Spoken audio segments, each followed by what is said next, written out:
भगवान रमण महर्षि कहते थे, अहंकार को देखना है कि वह कब उदय होता है। तो इसके लिए सबसे आदर्श समय सुषुप्ति से जागृत अवस्था के बीच की संधि काल होती है। इस संधि काल में अहंकार कैसे अपना रूप धारण करता है, इसे देखना चाहिए। लेकिन एक व्यक्ति अहंकार को ढूंढने चलेगा तो उसे अहंकार नहीं मिलेगा, और या अहंकार का उदय ही आत्मा के आनंद की अनुभूति में सबसे बड़ा बाधक है। यदि व्यक्ति अहंकार शून्य हो जाए तो वह आत्मानंद में लीन हो जाएगा। तो एक दिन एक साधक ने महर्षि से पूछा, महर्षि, यह अहंकार कैसे उदय हुआ? अहंकार नहीं है। अहंकार उस चोर के समान है जिसे ढूंढने निकलोगे तो यह चोर चोर कहते हुए भाग जाएगा और यह तुम्हें कभी नहीं मिलेगा। क्या अहंकार के अस्तित्व को स्वीकार करके तुम दो आत्माओं को स्वीकार करते हो? अहंकार के अभाव में अविद्या का होना कैसे संभव है? यदि हम खोज करेंगे तो ज्ञात होगा कि जिस अविद्या का अस्तित्व नहीं है वह नहीं मिलेगी, अथवा तुम कहोगे कि वह लुप्त हो गई है। अहंकार के उदय के साथ ही अविद्या का भी उदय होता है। यदि अहंकार ही न रहेगा तो अविद्या भी नहीं रहेगी। अहंकार के अस्तित्व पर ही अविद्या का अस्तित्व टिका है। अहंकार शून्य हो जाओ तो आत्मा की प्राप्ति हो जाती है। यह अविद्या अहम भाव के अंतर्गत है।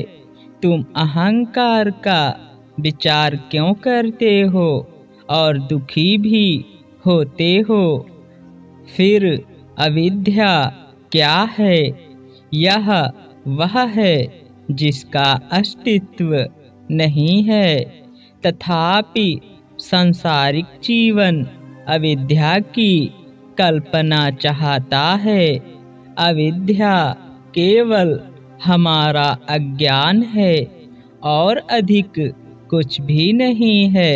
यह आत्मा का अज्ञान अथवा उसकी विस्मृति है, अर्थात अज्ञान कुछ और नहीं है।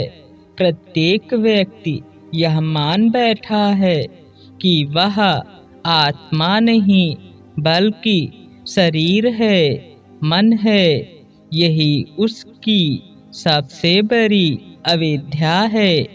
यदि हम स्वयं को आत्मा ही माने तो अविद्या का नाश हो जाता है। क्या सूर्य के समक्ष अंधकार संभव है?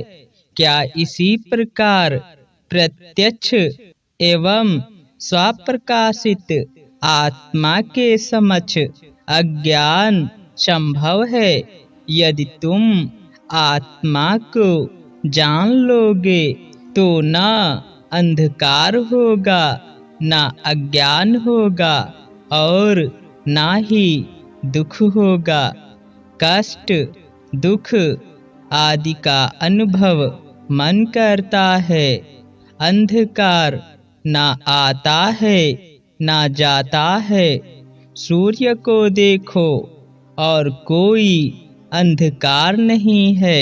इसी प्रकार आत्मा को देखो एवं जानोगे कि अविद्या का अस्तित्व ही नहीं है, अहंकार का अस्तित्व नहीं है, केवल आत्मा है। आत्मा के अलावा कुछ भी सत्य नहीं है, एकमात्र सत्य आत्मा है। सब कुछ आत्मा ही है, आत्मा से अलग कुछ भी नहीं है। बस आत्म भाव से रहो, आत्मवान रहो। सारे दुख कष्ट स्वतः ही समाप्त हो जाएंगे और समस्त उदय हुए संशय भी नष्ट हो जाएंगे। बस आत्मा में नित निरंतर वास करो। हरि ओम तत्सत।